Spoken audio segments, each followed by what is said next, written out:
October 4th, 2021 regular board meeting of the State College Area School District Board of Directors. Please join me in the Pledge of Allegiance. I pledge allegiance to the flag of the United States of America and to the republic for which it stands, one nation, under God, indivisible, with liberty and justice for all. Okay, I'd like to welcome everyone who's here this evening joining us in person and those who are viewing remotely. I'd like to announce the board held an executive session September 27th regarding a legal matter and September 13th regarding personnel. Board members with an agenda before you, are there any changes to the agenda? And then at this time, Dr. O'Donnell will review some of the housekeeping regarding our hybrid format. Sure. Thank you, Amber. For our audience this evening, 30 minutes will be provided at the beginning of the meeting for public comment for items related to board business that are not on the action items portion of the agenda. If additional time is necessary, the board may consider reopening public comment after board business is completed or during our next meeting. Each individual will be limited to comments of 2 minutes as time permits for items related to board business that are not on the action items portion of the agenda. For action items, public comment will be held just prior to voting on that item as required by school code. This approach allows for comments to be informed by the presentation and board's discussion of the respective item. During the meeting, the IT help desk is available if those viewing remotely encounter technical difficulties.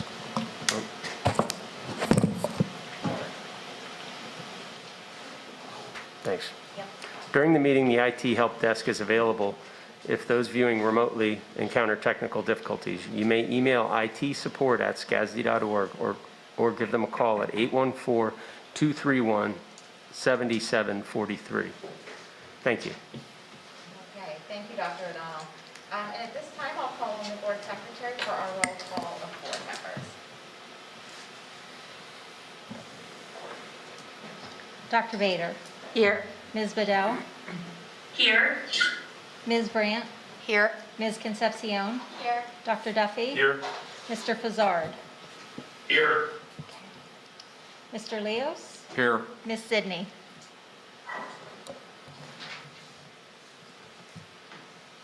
Laurel. Not here. No, okay. Okay, thank you. And then at this time, we'll have the superintendent's update. Dr. O'Donnell. Thank you very much. Last week was homecoming week for our high school and community, and while for the most part it was a very enjoyable experience, including a beautiful evening for the homecoming parade and football game, unfortunately it ended with some troubling events at the homecoming dance Saturday night. The dance was cut short by 35 minutes after students shared concerns with administrators and police that included allegations of indecent exposure and theft. Right now we're investigating the allegations with the State College Police Department. We are saddened by what was reported and would like to assure our entire community that we'll strive to get to the bottom of exactly what happened. As we are reflecting on our procedures for dances, especially the homecoming dance, because that's our largest, we will do everything in our power to make sure nothing like this ever happens again. And off the bat, we apologize for not letting our families know that the dance ended early that evening. We should have informed our high school families that Saturday night. Our high school principal, Laura Tobias, will be providing our families an update later this week. And because I was on site that night, our principals were doing what they thought was in the best interest of kids. They were supervising kids at the end of the night while parents were picking them up. And I want to thank them for their commitment of those multiple evenings in a row, facilitating events for our kids. So with that, that's the update on the homecoming situation. In regard to, I'm shifting to vaccine clinic planning, the district and center volunteers in medicine are again partnering to provide a COVID-19 vaccination clinic for our school district students, district employees, and the general public this Wednesday, October 6th. The clinic will take place from 2 to 7 p.m. in the State High North building. Boosters for the Pfizer vaccine will be available for eligible individuals, as well as first, second, and third doses for eligible individuals age 12 and over. Pfizer, Moderna, and Johnson & Johnson vaccines will all be available. One note, parents of students under 18 will need to be present to provide consent. So please visit the CVIM website at cvim.net to register. I'm going to shift gears into the update that I put on the board's agenda this evening regarding the pandemic, and some points that we included for the board. We noted the cases in there in regard to 61 positive student cases and 17 employees.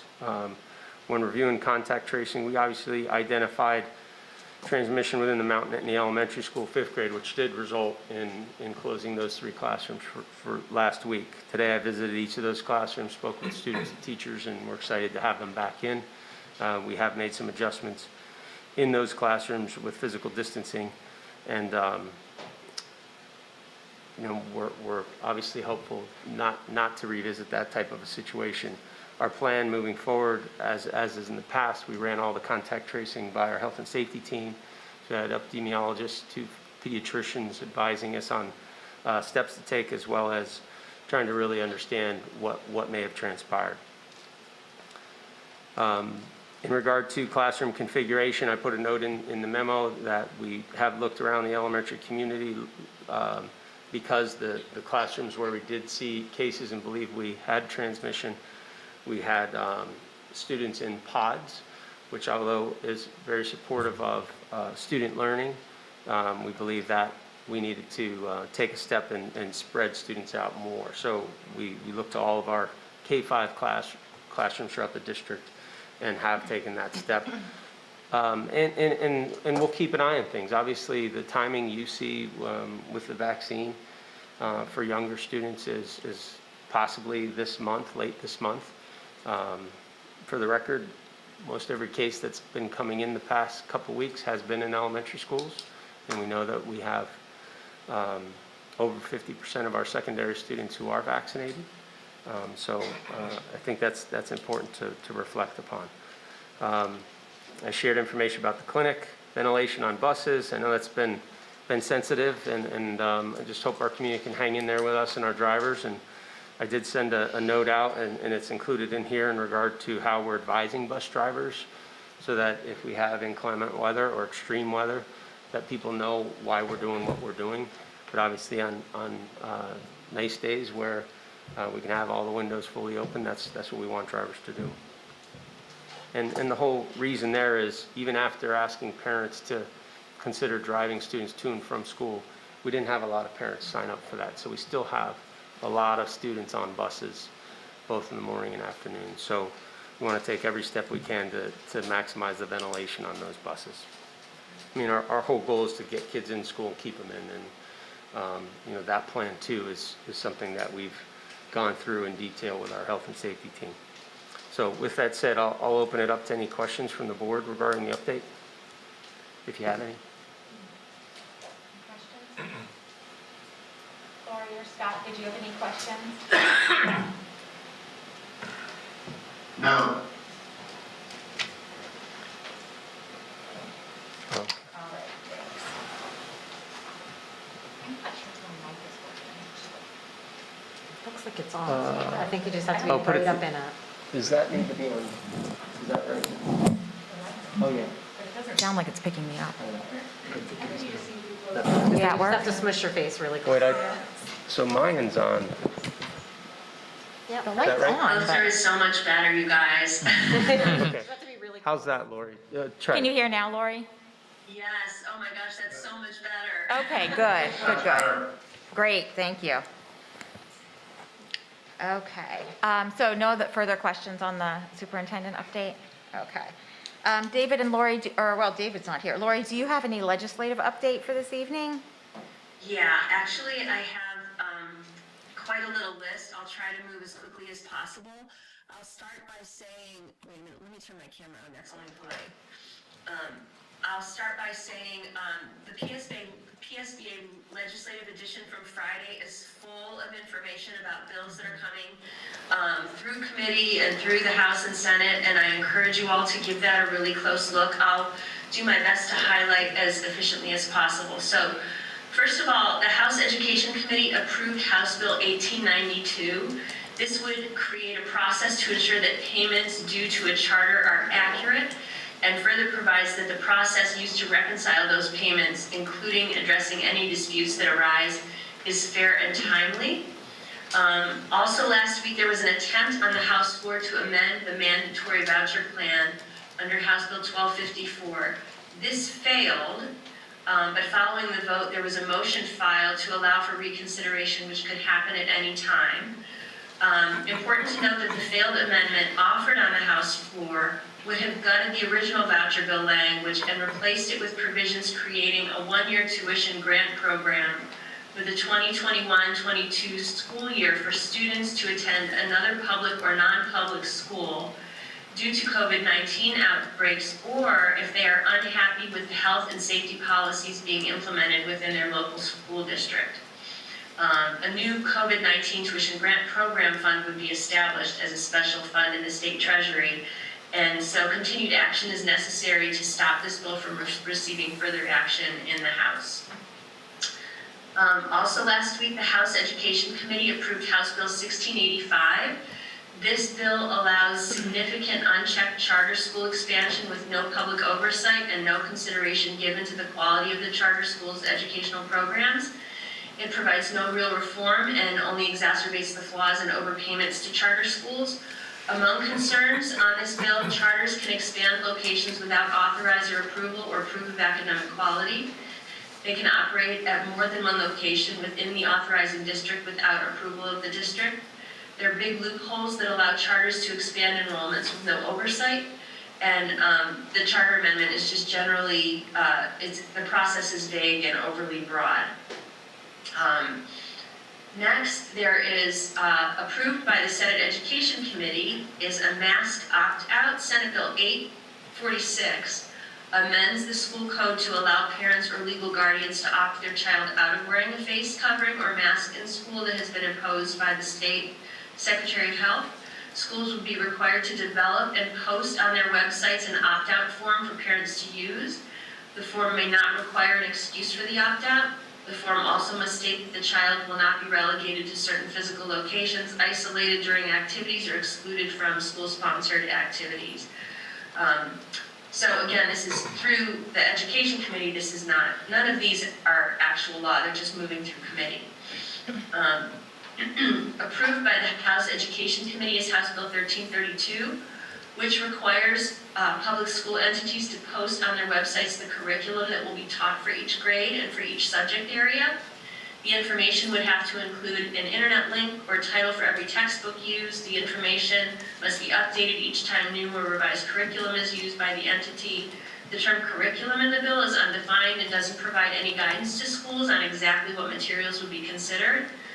PSBA has cited financial and policy concerns with this bill. School districts are already required under state regulations to be transparent regarding the courses and activities taking place in the classroom and to give parents the right to have their children excused from specific instruction. This represents a new mandate on school districts. Not only would school vendors be required to spend their staff time and resources to collect, collate, and post all the materials considered curriculum, they would then have to maintain the data on their websites.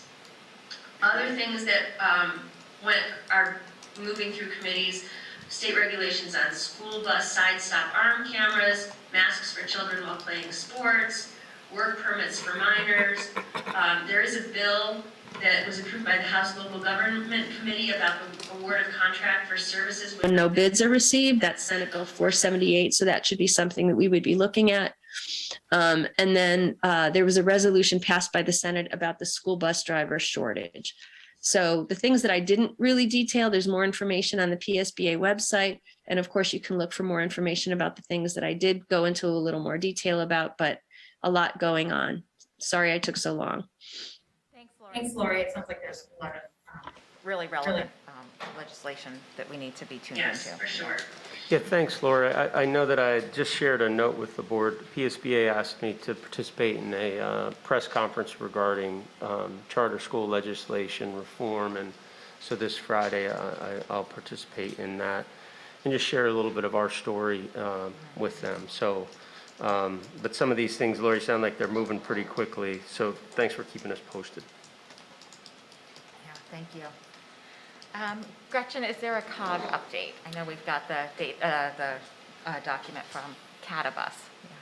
Yes, I have 3 items to communicate. The first is, I mentioned it at the last board meeting, but the Climate Action and Adaptation Plan that the COG is doing right now. And comments from the school district and the other entities are due to the COG Sustainability Planner, Pam Adams, by October 29th.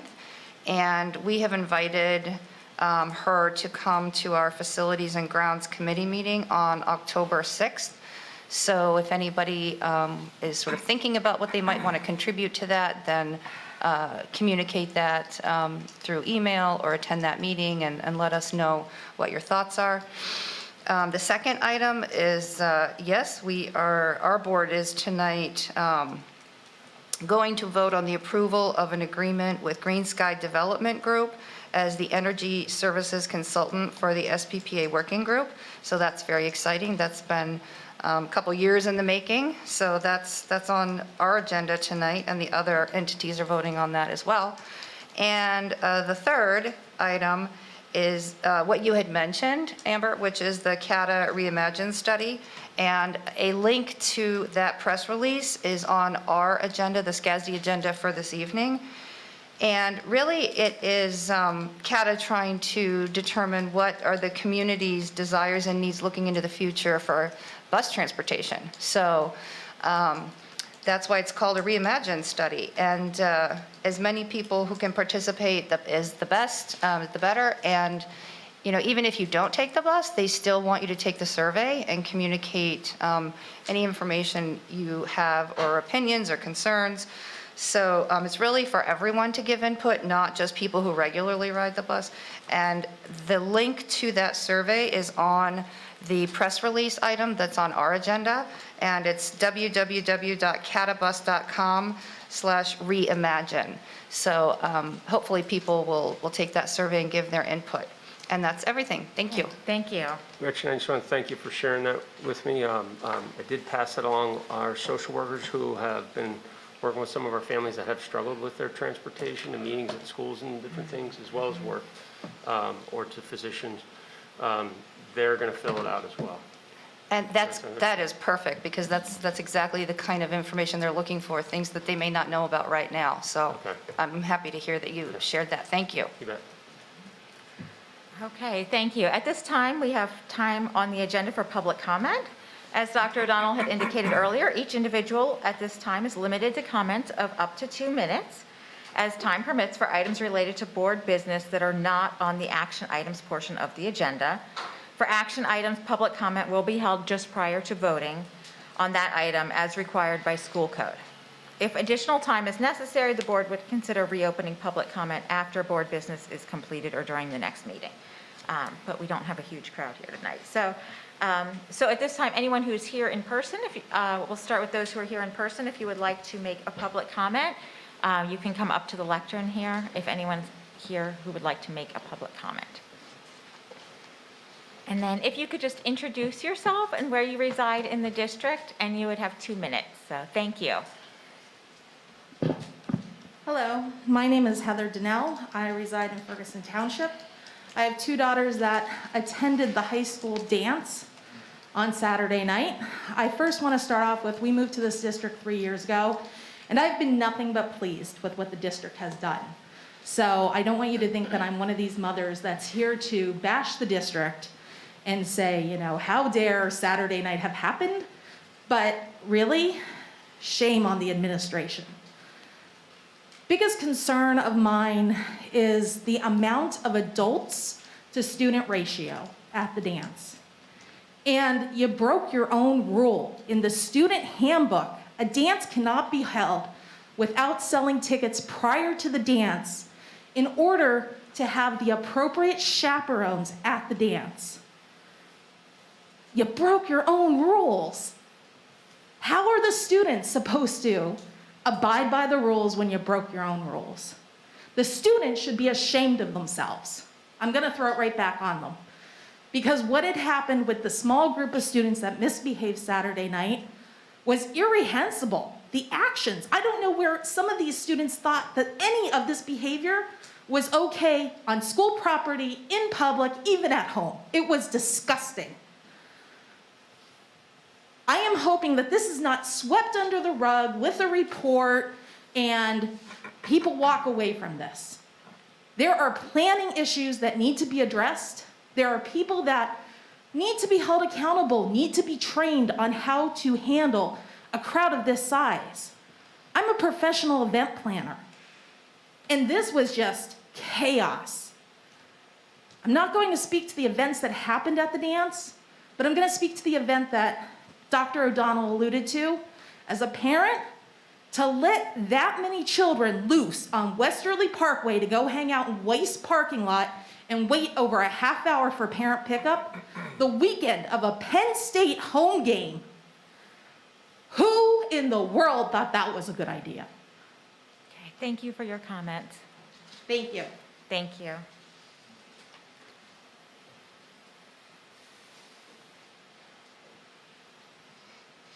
Hi, if you'd like to introduce yourself and let us know where you reside in the district, and then you'll have 2 minutes as well. Thank you. My name is Julie Donnell. I am a student who attended the homecoming dance, and I reside at Ferguson Township. And with coming to the district, not like during the whole pandemic and everything, I can't believe you guys didn't break up the mosh pit. Like the principals, the teachers, there was hardly any teachers or any staff there who was able to break up. The DJ did nothing about it. He made everyone stand 3 feet apart, but it did nothing. Everyone just got back in and everything happened that night. And as someone who has the friend who it happened to, I'm really disappointed in how the district acted on this. I really am. Because she's also a freshman, and this was her first school dance ever. Her whole high school experience is going to rely on this moment of how this will dictate her life at the high school. Because of one stupid guy who can't keep it in his pants, to be honest. And this is just, it's disgusting. Who in their right mind, who can ever come up with that any of this could happen, honestly? Because it was just horrible what happened to me. And there was only about 20 to 30 teachers to this ratio of 1,300 students. And it upsets me because, one, like my mother was saying, you guys broke your own rule by not selling tickets beforehand. 2, you didn't have a ratio of who was going to be there and how many kids were going to show up, which led to the events to unfold. And with the mosh pit, COVID-19 sounds like a big deal to you guys. I think everyone has been affected by it. The students didn't have any room to move. They were inch by inch next to each other, and no one did anything about it. That's all I have to say. Thank you. And if you have any information pertaining to what occurred, if you could talk with the principal at the high school, we would really appreciate sharing further information you might have.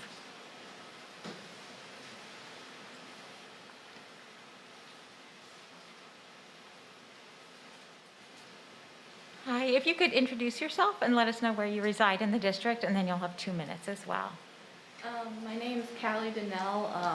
I reside in Ferguson Township, and I would like to say that I love the school district. You guys do amazing jobs with education and everything. But I was also at the high school dance. It was a mess, especially how it ended. There was no one there who expected it to end that early. And I thought Synergy, the app or whatever, the website that you use it's supposed to actually like report to our parents about this. And you send an email at like 11 or something at night when they were supposed to pick us up a half hour early. I'm more mad at the fact that there were kids there having to walk around during a game night in Penn State at a home game.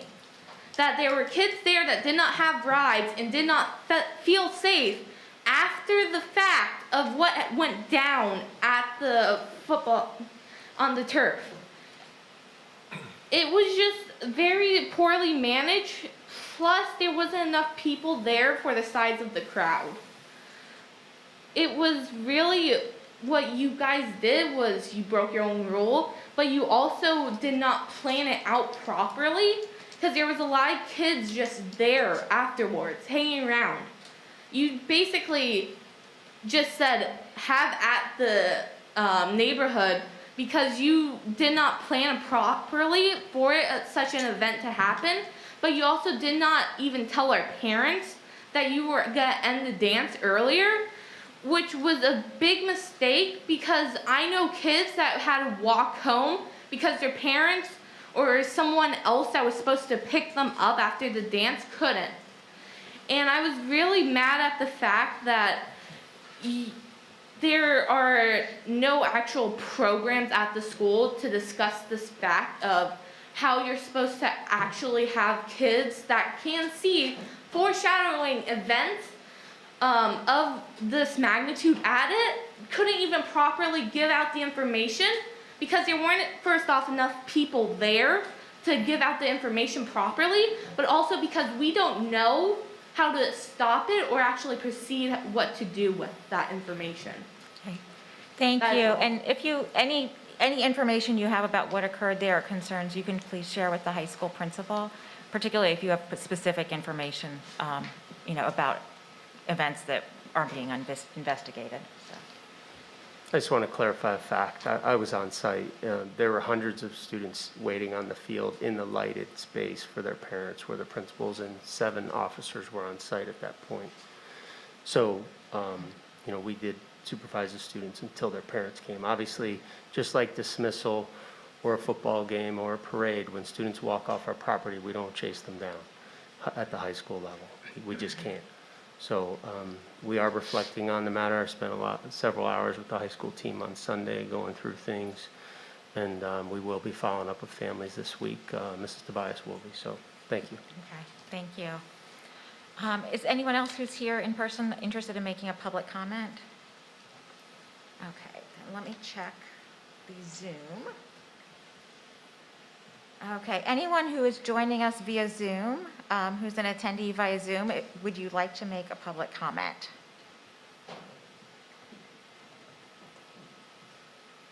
And you would use the raise hand feature. I don't see anyone currently who wishes to make a comment, however.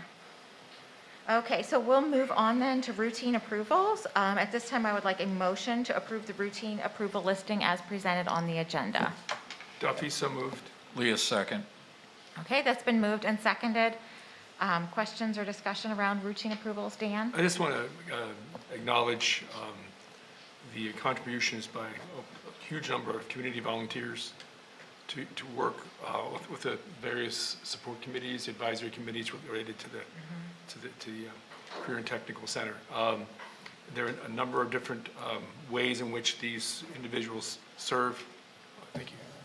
There we go. A number of different ways in which these individuals serve these programs and support these programs. There are 40, 50 individuals who support the participate in the 9 occupational advisory committees in support of the 9 programs in the CTC, and there's also a group of individuals, community members representing various professions and industries and such that serve as a global support committee for the CTC. This is the local advisory committee in which our board member, Jim Layas, participates. But I want to acknowledge all of that work and all the time that people devote to supporting our programs. I just think it's worth mentioning as we're about to pass this roll call for those various participants. Yeah, thank you. Yeah, I did have not particularly necessarily a question about this, but wondering if we could just review for the public a little bit about the role of the occupational advisory committees and what the local advisory committee does. Yep. And CJ asked Ben to join us. So Ben, if you'd like to give, and I know Amber, you're on the occupational advisory, and Jim, you're on the LAC. So if you want to share some perspectives, but Ben, thanks for jumping on to just share a little bit behind what all these professionals in our community are bringing to the district. Yeah, thank you very much for the opportunity to speak. The OAC and the LAC, they're both very important parts of having a successful CTC. Along with the administration and the board of directors, we all work together to make the best decisions, advise each other. Some of the documents I shared with some of the administration, they are generated directly from the PDE guidelines for advisory committees. And I think the two most important things would be the definition. And what we've done is localize the definition. So the SCASD Local Advisory Committee provides overall direction for the entire CTE program, which CTE program means CTC, Career Technical Center. The state often uses that definition as CTE program, as in the center. This committee provides advice, assistance, and support to SCASD in a diverse range of activities and issues involving appropriateness of program offerings and support services, as well as CTE center, community direction, and stakeholder needs. So the LAC basically is the administrative level, and they're giving advice to the director and the other administrators of the school on how to meet the needs of the community. And then the occupational advisory committees, this is more on the teacher level. And there is an occupational advisory committee established for each CTE program, and that is related to programs. And the majority of the members of each committee need to be employed, or they need to be employers in the occupation which they're training. And the committee advises the board, as in the school board, the administration, and the staff on curriculum, equipment, instructional materials, safety requirements, program evaluation, and other related matters. So that's a quick summary of what they are and what they do. Thank you so much, Dr. Gordon.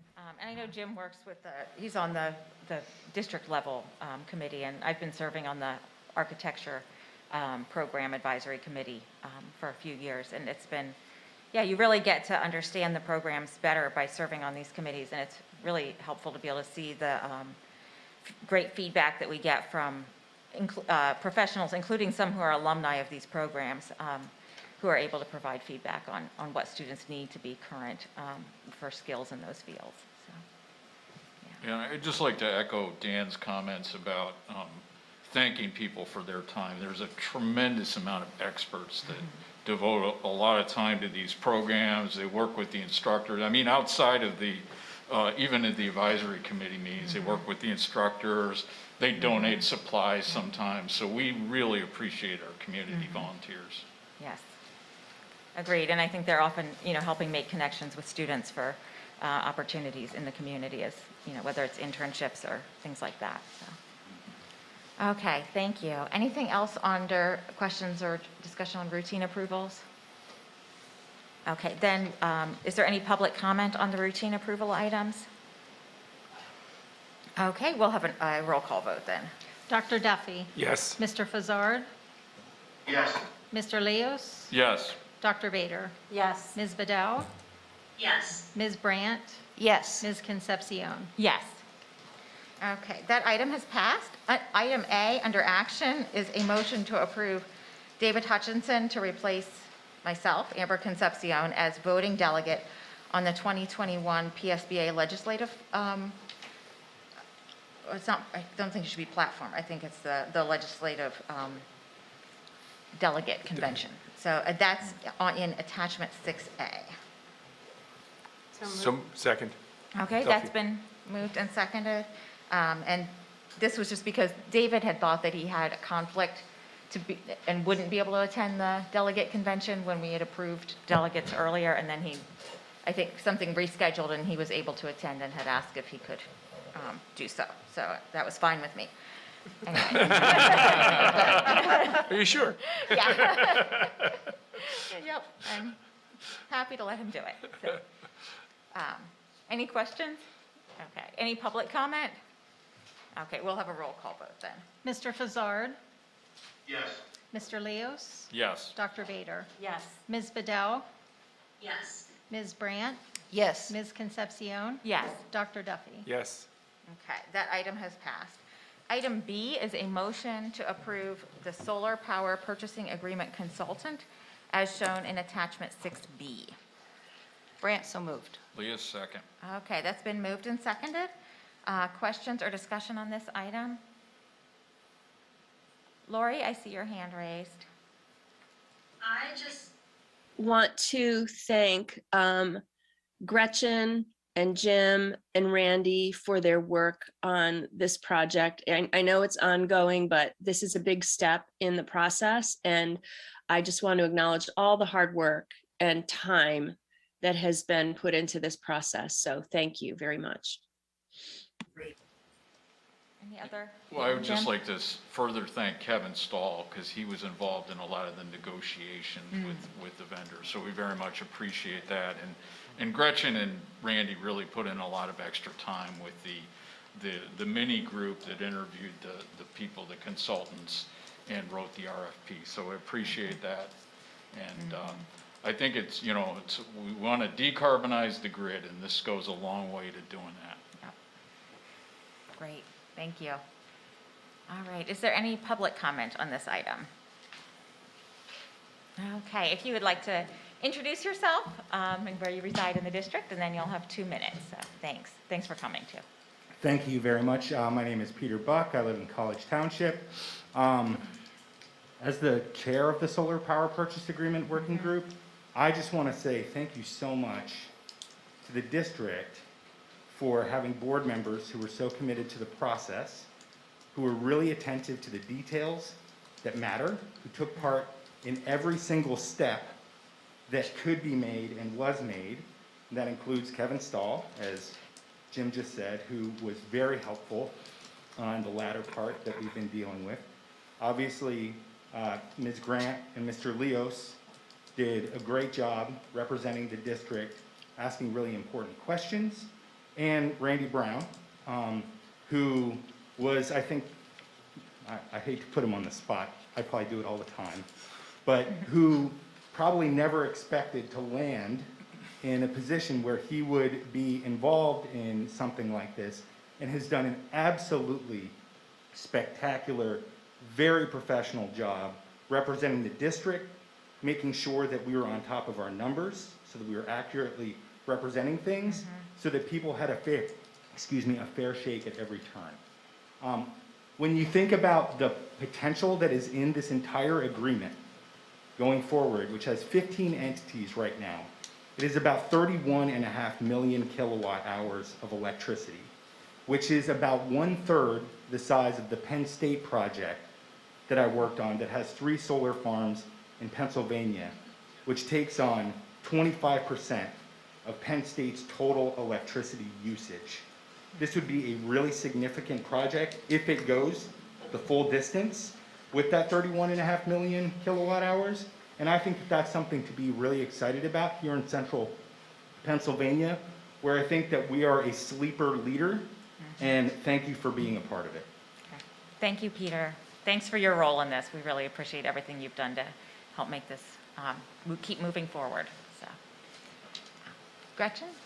I just can't, this is so near and dear to my heart, I can't not thank just a couple people. So, Jim, thank you so much for all the time you've put in, and patience, and Kevin Stahl, and thank you, Peter Buck, for coming up with this idea and getting everybody together, and keep plugging no matter what has occurred, just to keep going. And then just to Randy Brown, because you have, really made this be able to happen. And I ditto what Peter said, just being so detailed so that we can be transparent and upfront about every single step of the way. Had that not occurred, it could have gone into a bump and then not been able to get out. So thank you. And I think that the fact that we had started this well before the pandemic had hit, and have continued to plug away at it, I think is a testament to the commitment of our whole community, those 15 entities that are part of this, to, work through, because these are all entities that are also, directly affected by the pandemic in terms of local government and county government, that all had their hands full as well with events that occurred. So, yeah, so this really is a testament to the commitment of, so many people who are serving in elected office or appointed office on various boards and committees throughout our region, so. And we've also received a tremendous amount of support from the Center Region COG office as well. Yes, yeah, huge thanks to, I know Joe Villione from COG has been really. And Pam Adams. Yep. All right, any further comments or any further public comment? Okay, we'll have a roll call then. Mr. Leos? Yes. Dr. Bader? Yes. Ms. Bedell? Yes. Ms. Brandt? Yes. Ms. Concepcion? Yes. Dr. Duffy? Yes. Mr. Fazzard? Yes. Okay, that item has passed, so thank you all. Item C is a motion to approve the facility use agreement with Center Region Parks and Rec for the use of the natatorium, and this is shown in attachment 6C. Brandt, so moved. Leah, second. Okay, that's been moved and seconded. Any questions or discussion on this? Okay, any public comment? All right, seeing none, then we will have a roll call vote. Dr. Bader? Yes. Ms. Bedell? Yes. Ms. Brandt? Yes. Ms. Concepcion? Yes. Dr. Duffy? Yes. Mr. Fazzard? Yes. Mr. Leos? Yes. Okay, that item has passed. Item D is a motion to approve the MOU with Clear Child Services for an early childhood education preschool program, and this is shown in attachment 6D. Brandt, so moved. Duffy, second. So this has been moved and seconded. Any questions or discussion? Obviously, they got their funding, and we've been Yeah. talking about moving this ahead, and so this gives us an opportunity for Clear to serve the students in our community with this partnership, using a couple classrooms over at Fairmont. Yeah, this is an exciting step towards, improving the access to early childhood education for families in need throughout our community. And helping with the transition from those early childhood programs to school-age programs, and having building those relationships, aligning the preschool programs better with what happens at the basic ed level, at the kindergarten level. I think this is really, really Yeah, important. and this is clearly aligned with one of our highest priorities when we talk about gaps among students, Yep. so. Yep. Okay, is there any public comment on this item? Okay, seeing none, we'll have a roll call vote then. Ms. Bedell? Yes. Ms. Brandt? Yes. Ms. Concepcion? Yes. Dr. Duffy? Yes. Mr. Fazzard? Yes. Mr. Leos? Yes. Dr. Bader? Yes. Okay, that item has passed. And item E is a motion to approve the low bid award for the Radio Park Elementary sinkhole remediation as shown in attachment 6E. Brandt, so moved. Leah, Duffy, second. Okay, that's been moved and seconded. Questions or discussion on this item? Any public comment? All right, we'll have a roll call vote then. Ms. Brandt? Yes. Ms. Concepcion? Yes. Dr. Duffy? Yes. Mr. Fazzard? Yes. Mr. Leos? Yes. Dr. Bader? Yes. Ms. Bedell? Yes. Okay, that item has passed. Item F is a motion to approve the employment agreement for the position of superintendent between the State College Area School District and Robert J. O'Donnell, Doctorate of Education, commencing on July 1st, 2021, ending June 30th, 2026, as shown in attachment 6F. Leah, so Clark, moved. so moved. Okay, that's been moved and seconded. Questions or discussion on this item? I want to acknowledge the content of the memo that really supports the contract. And I think that the work that board leadership invested in fully describing Dr. O'Donnell's contributions to the school district, to the community during his tenure, I think it's a good read for anybody who really wants to wrap their minds around the quality of the leadership that we have in the school, in the community, and in the school district, but also the ways, and to me at least, the way it shows the responsiveness and anticipation of future needs, in the way in which Dr. O'Donnell's work has guided us along. So I just wanted to acknowledge that memo as being a really valuable summary of all the good work that's gone down. Agreed. And I'd really like to thank Dr. O'Donnell for, we've worked together for 10 years now. And, his commitment to this community and to the kids in this district is just unparalleled. I know that, this is a job that it's not a 9-to-5 job. It's a job that just never stops, on weekends and evenings and attending events and, being present throughout the community. And, over the past 10 years, one of the things that's been just so consistent in Dr. O'Donnell's work is keeping kids in our community as our top focus. And his heart and his caring for kids comes across in everything we do and the focus of all of our decisions, as well as, his caring for staff and, regularly reminding us and keeping us focused on the people who are most affected by the decisions that we make. So we're really lucky to have him. So, thank you, Dr. O'Donnell, for agreeing to stick with us for Right, exactly. some more time here. Exactly. After the past You'd think 10 years would be 18 enough months that would give you some indication of what would be waiting for you in the future. Thanks for the remarks. There's no question. I look forward to continue. I should wait till you vote. I mean, we have a lot of work ahead of us. Obviously, I don't think we take moments to reflect too often, which is important. Obviously, I'm proud of the people I work with, and there's no question we have some heavy lifters throughout our school community, and I appreciate your support of obviously our district and me and how we're working together and trying to figure it out even when we don't have the answers to some tough stuff. So thanks. Yeah, thank you. Yeah, so that's emblematic of Bob's response, is that this is one moment to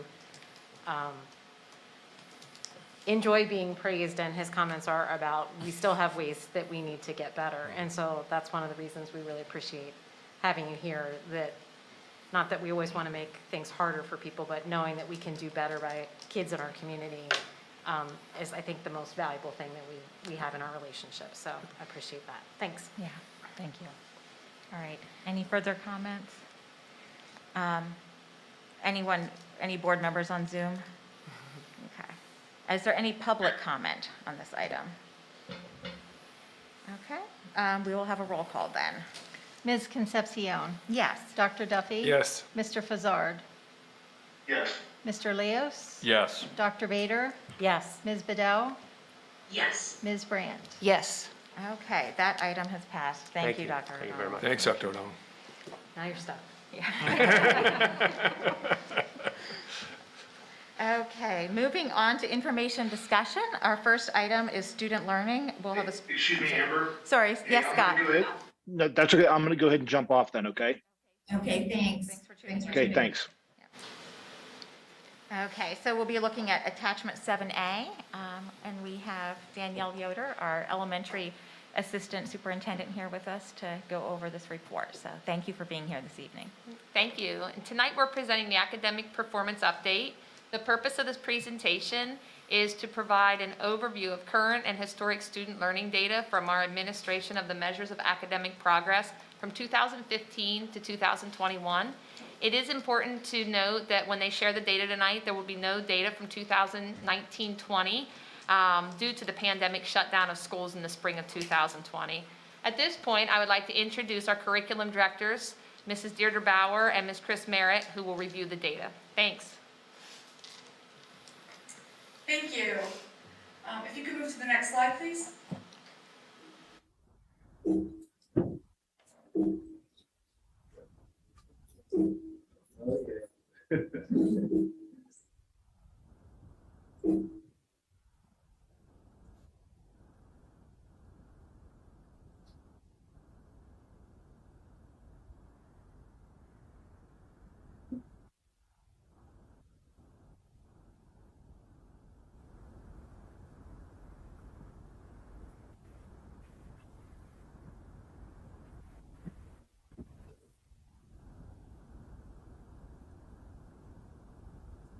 Thank you. So really quickly, this is our agenda for this presentation. We'd like to look at, review with you the measures of academic progress, reading and math, achievement and growth scores for 2015 through 2021. We also have some early literacy data we'd like to share with you from 2019 and 2021. And if you can move to the next slide, please. I think it's important to look at our historical data where we stand now. PSSA and Keystone data will not be available for us to share loaded into the systems with all of the great reports we can dig into until January of 2022. Additionally, we wanted to offer a comparison of what our district's trends look like compared to the national trend due to the pandemic. And as Danielle Yoder said, there is no data for the 1920 school year because of the pandemic shutdown of all schools in the spring of 2020. Next slide. A couple of things to note when we look at the data is to understand that secondary students, due to the educational model that we had, they were in a semester block, so they only took English or math for half of a year. So they only had 2 administrations of MAP, either fall and winter or winter and spring. And so our data isn't complete. And so we're careful not to make too many interpretations of the data based on the consultant that we met with from NWEA. When we look at the data, understanding that it's only 2 data points and not 3. More than half the secondary students took it at home remotely. There were some technology issues that we faced that we were able to work out, but there were a couple of things that got in the way. Also, they took the spring MAP right after the PSSA test, the last week of school, to maximize the learning time that we had. And also, one thing of note, that we had the Algebra 1 students in 8th grade and 9th grade not take the general map any longer. They took the Algebra 1 map starting in 2019-20. That is a subject-specific exam we thought would provide better data for teachers, and it is not nationally normed. So we did not include that in our report tonight. Next slide. We thought it was interesting to look at the curriculum implementation timelines, and you can see some really nice correlations between our growth scores and the years that we implemented new curriculum. Next slide. And next, we'd like to take a look at the overall MAP growth and achievement data. Next slide. Oh, that's good. That's good. Thanks. From 2015 to 2019, overall state college students met or exceeded both growth and achievement expectations. In 2020-21, overall, students in grades 2 through 9 met or exceeded achievement expectations, but not all met the growth expectations. Again, having said that, we just have to be careful that we're looking at the secondary data based on 2 administrations of the exam and not 3. Next slide. I'm going to turn it over to Deirdre Bauer. Thank you, Chris. Good evening, Board of School Directors. I'd like to talk a little bit specifically about our MAP growth data. So Nabil, if you can go to the next slide. So we'll go through year by year, just very quickly by math and reading, and just to explain what this graph means. So the diamond is the State College Area School District actual growth for our students, and the periwinkle bar graph is the observed growth. Projected growth, sorry, the diamond is the projected growth, and the bar graph is the observed growth. So when we look at grades 3 and 4, where the diamond is within that bar graph, that means our students met or exceeded the growth expectations for that year. The diamond is where at the beginning of the year, they take the MAP test and they get a RIT score, and then MAP statistically calculates what their projected growth will be in the spring after they've taken the test 3 times. And so that's what the diamond represents. And so when students fall within the bar graph, that means they met or exceeded. And so this is the MAP growth data for 2020-21. And then if we go to the next slide, again, we skipped the year because of the pandemic in 2020. So this is 2018-19. And so this is all pre-pandemic data.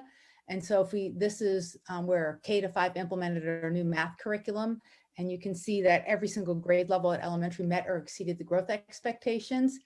And with the curriculum implementation that we've done at secondary, most of those grades also met or exceeded the growth expectations because secondary implemented a year sooner.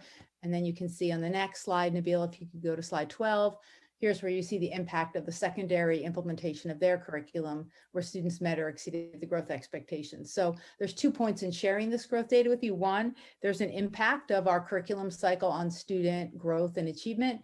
And 2, you can see the impact of pre-pandemic experiences in our classrooms on student learning, which is, we should be pretty proud of the work of our teachers. So 2016-17 and 2015-16 are on the previous slides. You can see historical data prior to curriculum implementation. So if you go to slide 15, now we'll move on to reading growth data. And we'll start with that some assessment measures that are not map-based, because map we give in grades 2 through 9. This is some early literacy data in the spring of 2021 and 2019. So again, you can compare pre-pandemic, which is 2019, to pandemic 2021. Again, we did not administer these assessments in 2020. Acadience is an early reading screener that looks at letter sound fluency, letter name fluency, nonsense word fluency. We just started using Acadience, so we don't have historical data to compare it to pre-pandemic. But we do have running record data, and you can see there is a small difference between pre and post, not post, I wish we were post-pandemic, but anyway, pre and current pandemic scores with our student achievement in early literacy. We wanted to be able to not only focus on grades 2 through 5 or 2 through 9, but also take a sneak little peek at what it looks like in our early literacy indicators. If you move to slide 17, now we go back to the MAP data. And this is again, grades 2 through 9. This is the growth data for 2020-21. And again, the same thing, the periwinkle column or bar graph is the observed growth, and the diamond is the projected growth. So here you can see the impact of the pandemic on student learning, that we did not meet or exceed the growth expectations for most grades. But if you move to slide 18, in almost every single grade across the board, we met or exceeded our growth expectations prior to the pandemic. So once we, I think, move through the pandemic learning that kids have been experiencing, we will get back to this kind of learning. If you go to the next slide, and you can see in 2017-18, most of the grades also met or exceeded the growth expectations.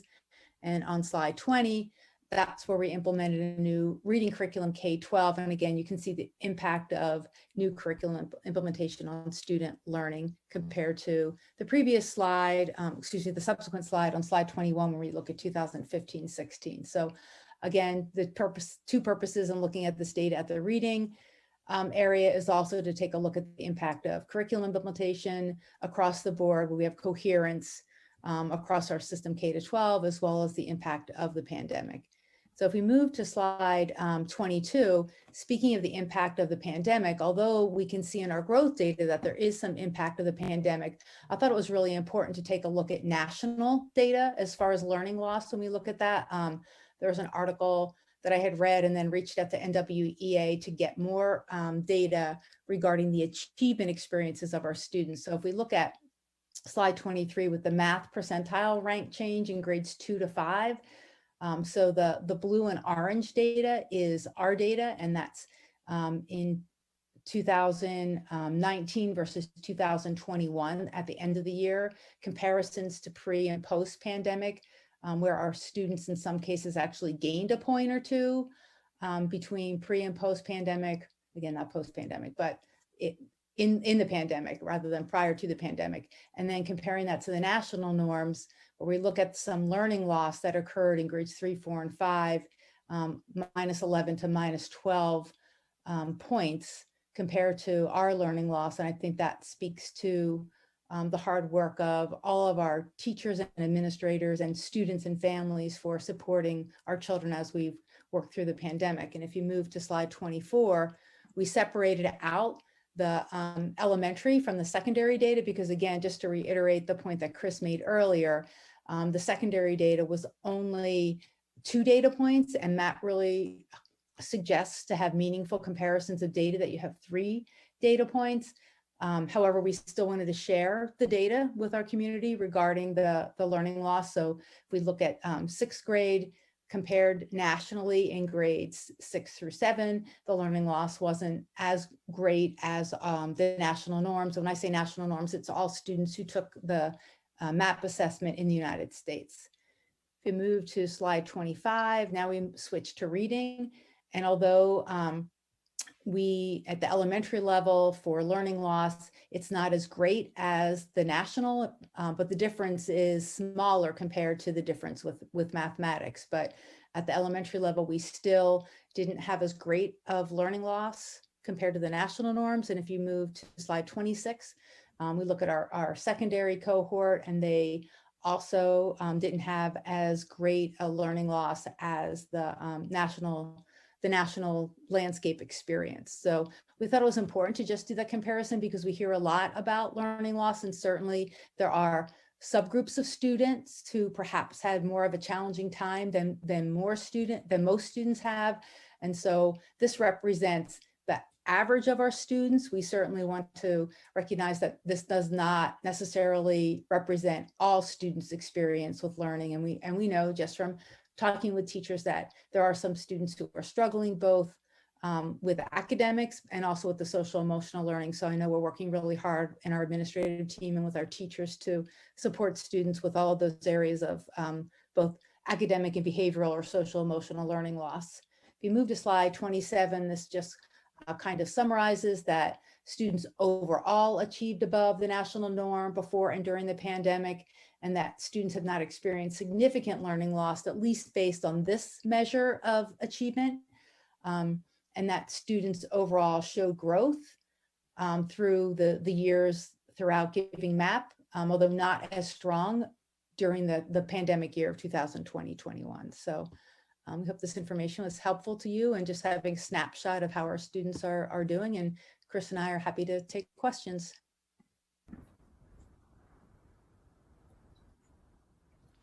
Dan? Yeah, I just want to integrate 2 parts of the presentation. And Nabil, if we go back to slide 10.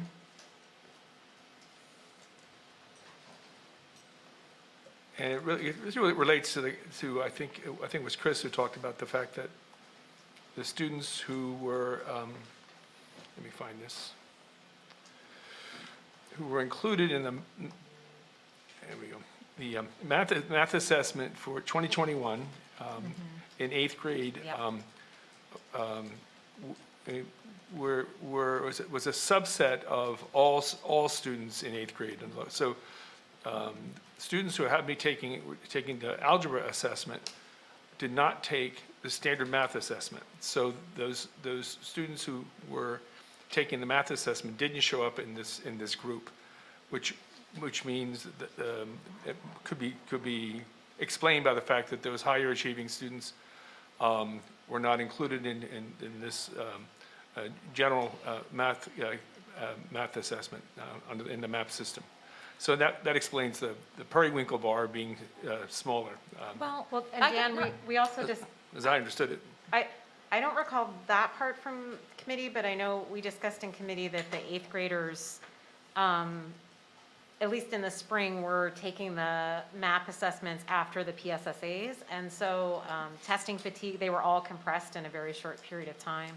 And so testing fatigue was suspected to be part of some of the impact on some of our results for 8th graders during that year. I guess I was wondering, I wasn't sure if, because we're looking at the expected, the diamond represents the expected growth for those students based on their first MAP test. So that, I'm not sure why the population changing makes that much of a difference. I could see why only having 2 assessments might make a significant difference, though, in the compressed nature of, how math instruction was provided. I mean, that second test occurred after PSSAs. Right. So testing fatigue, and the second assessment is what reflects the growth. But then for students who had math in the fall, did they take a fall and a winter assessment? Yes. Okay. So in Another any, thing to note is that as students get higher in grades, as they rise, it becomes more challenging to move a RIT score, a RIT band. And the representative we met with that helped us look at data reminded us about that it gets more challenging to move up. That's why the growth may look less as students get older. It takes a lot more to move the RIT band. So Chris, I don't mean to put you on the spot, but hearing these different explanations, the one that I offered and the one that Amy offered, and Amber, which of them, to what can we attribute that graphic outcome on slide 10? On slide 10? Yeah, the eighth grade outcome. Again, I think we gave the administration of this 2 times, not 3. So we have to look at that and make sure that we're understanding that part of it. And we had a semesterized schedule, which could have been part of it. We I would say over 60% of our students took MAP remotely from wherever in their home they were working. that cohort also. I think it's all the above. I think it's what you said, in that the students from one year to the next, there was a group of students who were taken out of that test because we gave them the algebra test and they weren't taking the regular grade 8 math test. I think that's one piece. I think it's what Amy said about at the spring of last year, and this was an issue in all grades because MAP and PSSA were smacked against each other at the end of a really challenging learning year for our students. So I think it's multiple pieces. I don't know that we can figure out which one has a greater impact. I think they probably all have some level of impact on the outcome. Probably fair to say the measurement last year, given the issues with assessing students at home in some instances, not having consistent internet availability for certain students. I mean, there are a lot of things, and engagement of students varied a lot, especially as you moved into the middle level. So there's a certain amount of measurement error that's in the mix here for last year's data. But if I'm not mistaken, that same cohort the year before, when they were in 7th grade, they also didn't quite meet the growth target, right? We don't have data from 1920, so we don't have their 7th grade data. Oh, I'm sorry. So Do you have to go 6 to 8, Amber? Yeah. that's a big jump. Okay. Yep. So it's really hard to do cohort analysis with this data because we I skip the can whole see year that. data. Yes. Okay. Thank you for clarifying that. Okay. All right. Other board questions? No, I guess I'll just share from the committee that, we did talk a little bit about, this is a preliminary look. I know that the administrators are looking at subgroups and other areas to be watchful of and mindful of. So, this is certainly not a complete analysis that's been done so far of the data. So, but I really appreciate us having that overview and a sense of, as we talk more about the ESSER funds that we received and other things moving forward, this was a really important look at where we're at as a baseline so that we kind of know what challenges we're facing. And I know that the administrators will be looking at, are there pockets of kids that really need much more aggressive things addressed and what we can do for those students. So this isn't the be-all, end-all, we know. So Amy, I think that's a really good point. So this is a retrospective, right? And so we have taken assessment, like all of our students at elementary have taken Acadian, all of our students have taken MAP. And so our principals are working with data teams to look at that data now.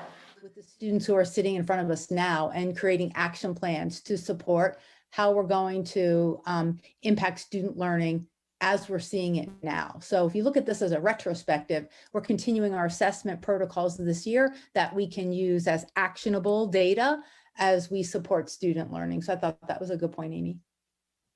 I think as we take a step back and look at last year and the prior years, one of the things that was pointed out earlier was when our faculty helps us to update curriculum, both from a richness and respect to the students and the experiences, but also when we look at alignment, both when we talk about standards and what's important, but also across classrooms and schools and programs. And I think Obviously, we're very excited for students to have the full year experience with our faculty and the curriculum that we've invested so much into.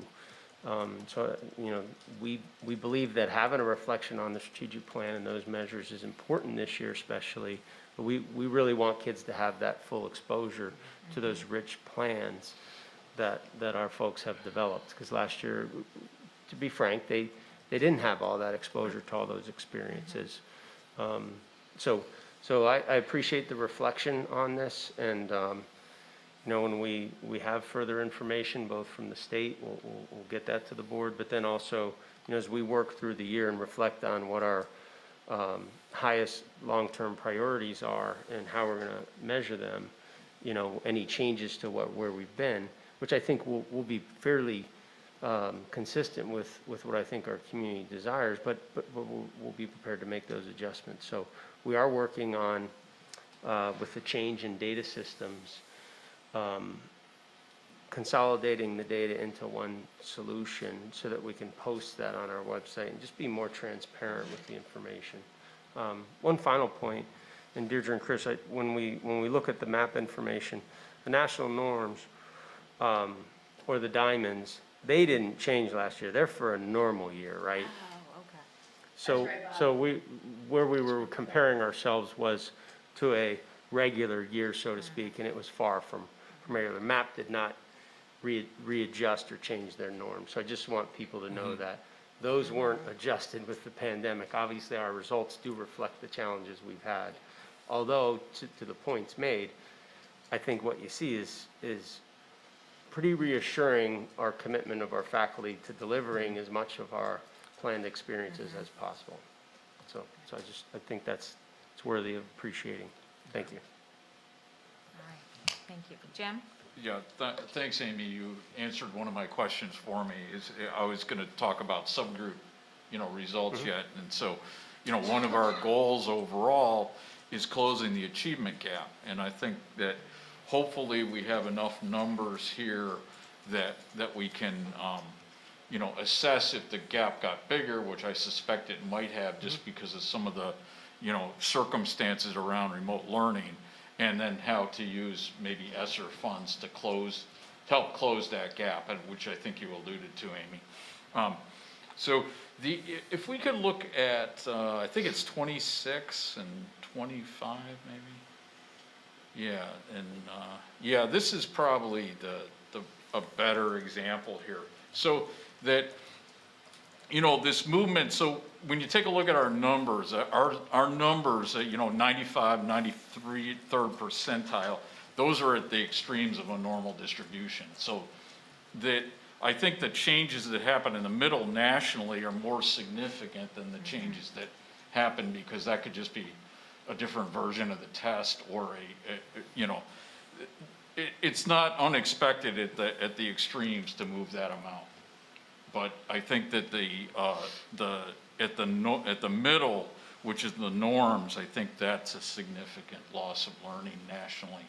So that's something obviously that needs to be addressed.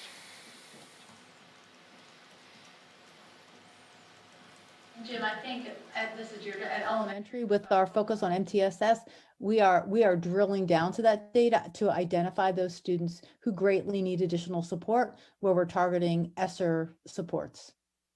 Great, thank you. Which we'll touch on in our next item. Okay. Yeah, that leads us well into the item B. Nice segue, Jim. Yeah. Thank you. All right. Thank you, Danielle. Thank you. Thanks, Danielle. Thanks, Chris and Deirdre. Okay, so our next item, item B, under the category of fiscal stewardship, we'll be looking at. That's okay. We'll be looking at the ESSER funding communication plan update, and this is shown in attachment 7B. We have Randy Brown and Curtis Johnson at the table with us this evening to go over the memo, so thanks for being here. And this was also discussed in the Culture, Climate, and Learning Committee as well. So, and as we had shared, there's what we have built in were some alignments to needs that we've had long periods and try to improve, and then also build in some flexibility. And when we look at the district, as we move through the year and better understand student needs, which we're learning pretty quickly, as it was alluded to, we do have some flexibility to look at where we may need to do some things differently. So, CJ, Randy, you guys want to take it away? So I just wanted to provide you with a brief overview of what we're actually doing with the American Rescue Plan set aside funding to address lost learning due to the pandemic. So I'm specifically targeting that. And you have a memo basically with the descriptions in there. But basically it falls into basically 3 different categories: social emotional learning, programming and resources, and outreach. So the first, to assist with growing social emotional needs of our students, we have contracted out our services to multiple mental health providers. This will assist in providing timely supports and access to mental health services for our students.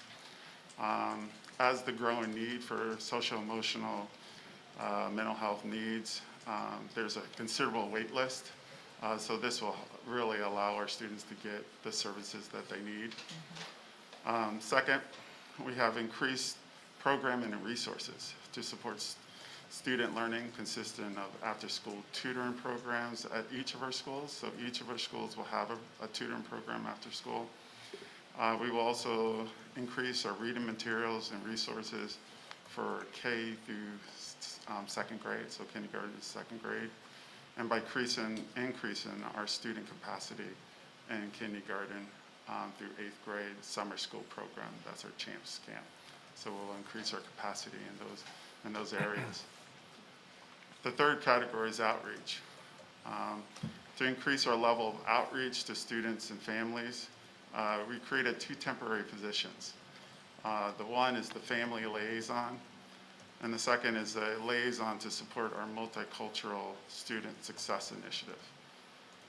These positions will support and provide outreach to our diverse students and families, as well as our low socioeconomic and special needs students. And then last would be, additionally, we plan on implementing our teacher visitor program,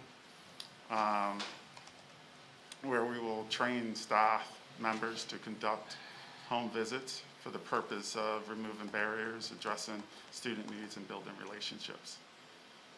So those are basically the 3 areas that we'll be focusing on with our set-aside funds. And you can see that there's further details in the memo provided. So if you have any questions about that, I can try to answer them. Thanks, Curtis. The one question I had was about our ability to continue some of these programs, that if they seem to be working well, how we might evaluate continuing them past this period of time.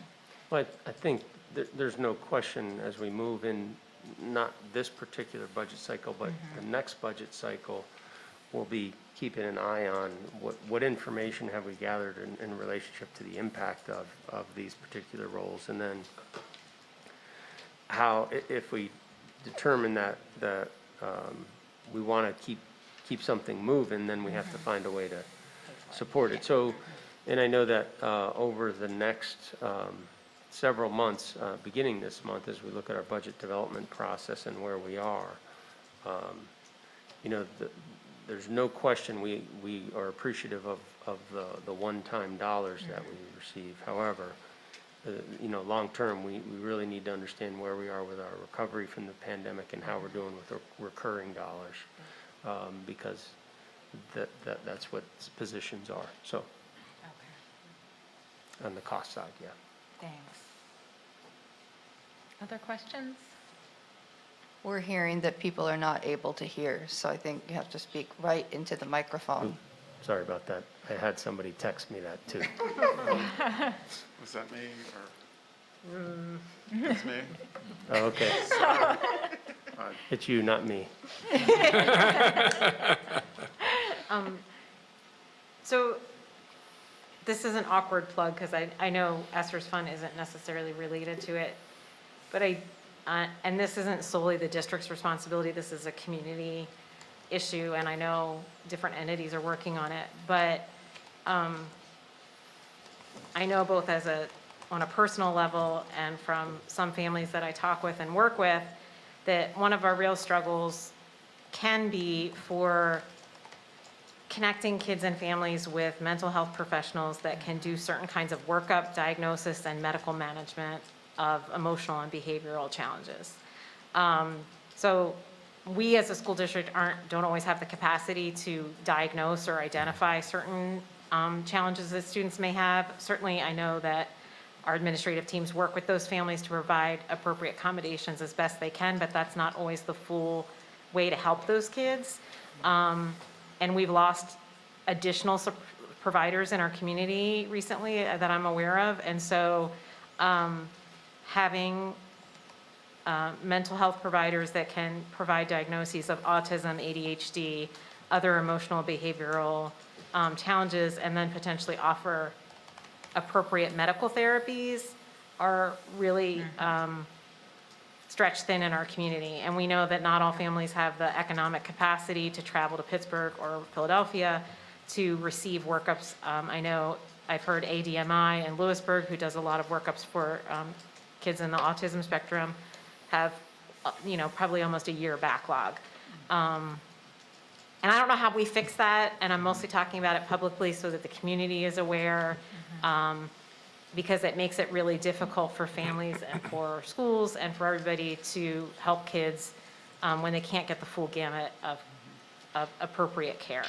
So I think you'll get some more of that information when we have our CCL meeting and our next board meeting. Okay. We'll have an update on our social great. emotional. And I know we're working with her clinic and all these other providers, which are going to do a lot of really great things to help us. I just know, in certain situations, you need an MD involved to help certain kinds of cases. So, Yeah, I think we, as a community, are really, most other communities that I'm aware of are really struggling as well, but we feel that pinch here when parents ask us. Yep. Yeah. Yeah. So I don't know that answer, but if somebody has that solution, or knows someone that will come and live here and do that job, please tell them it's a lovely place to live. Right. And I think maybe our voice with our providers and using our IMH team to speak to some of the healthcare providers locally might, I don't know if that voice could help them understand what they're seeing. Yeah, don't I know hope if so. that's- And the way I think about this kind of support too, I think about larger facilities and research-based facilities like Children's Hospital of Philadelphia, Penn, even Geisinger. It's not just one individual, it's a team. Yeah. It's an interdisciplinary team that involves communication, involves psychiatry, involves a whole wide range of services and resources. And to the extent that we could emulate something like that here or within the region, I think that would be really, really valuable. Yeah, and I know. Especially for those kinds of, as is given the description, in the way describing the needs of those students, they are multifaceted needs that those students have. And one of the primary larger providers of these services, SunPoint, is only seeing patients through telehealth right now. Right. Which is, presents some other issues as well. Yeah, office outpatient or even office inpatient or telehealth is a narrow band of support given the Well, and complicated these students have. they've lost two key providers. Do they really? Just recently. Too bad. So, I don't know whether they're being replaced or not replaced, but we were already stretched pretty thin in this realm, and it's just, struggling more. Anyway, so I know you can't solve that, CJ, but I wanted to highlight, the challenge that presents for both our families and for, our school community. In relation to the things that CJ was talking about, I think I just want to repeat something that I mentioned in committee, which I give a particular, to me, what resonates for me among the programs that are suggested, the teacher visitor program, I think is really valuable. And the opportunity for teachers to go into the home and meet with the families and get to know them and build bridges, create a linkage with families that need it, that they need that alignment with the school and need this relationship enhancement. To the extent that we can do that, I think it's a really valuable piece to the puzzle that you've laid out here. Thank you. Yeah, and I did want to share, the high school learning lounge is something I've just heard so much good feedback on this program, and the fact that we are able to provide a safe and supportive space for students after school, that's just huge in terms of, kids' well-being and what their needs are at this time. So, yeah, so my hat's off to whoever came up with that idea and is implementing it. I've just been hearing, from parents in the community, this is really welcome, so. Yeah, that was something created by Laura Tobias and her team. They're modeling it after the hub, basically. Right. With all the supports that they offer. Yeah, it's really fantastic. So. All right, any other questions? Thanks, CJ. Thanks, Randy. You didn't get too many there. We didn't talk about dollars. We couldn't afford this, right? And- Sorry, go Nope, ahead. go ahead. We have committee reports on the agenda next. Jim, communications. I think most of what was in the minutes were reflective, and just a reminder that there's a coffee this coming Friday. That's right, and we have a few more coffee meetings scheduled as well. Yeah. And then Dan, culture, climate, and learning. The two items on the agenda this evening were the two that were included in the CCL agenda. So we reviewed the elements that were part of the committee. Great, thank you. So then looking out at upcoming committee and board meetings, we have facilities and grounds on the 6th at 12:30. On the 8th, there's a board coffee with the community at 8:30 in the morning at the pump station in Boalsburg. On 10/13, we have finance and audit at 11:45, and our next regular meeting will be October 18th. I'd also like to call your attention to, we have a board work session on our annual goals and priorities scheduled for October 25th. So that's an additional meeting this month. Okay, so with that, I'd like a motion to adjourn the meeting. Duffy, so moved. Second. All right, that has been moved and seconded. All in favor of adjourning? Aye. Anyone opposed? Okay, then we are adjourned.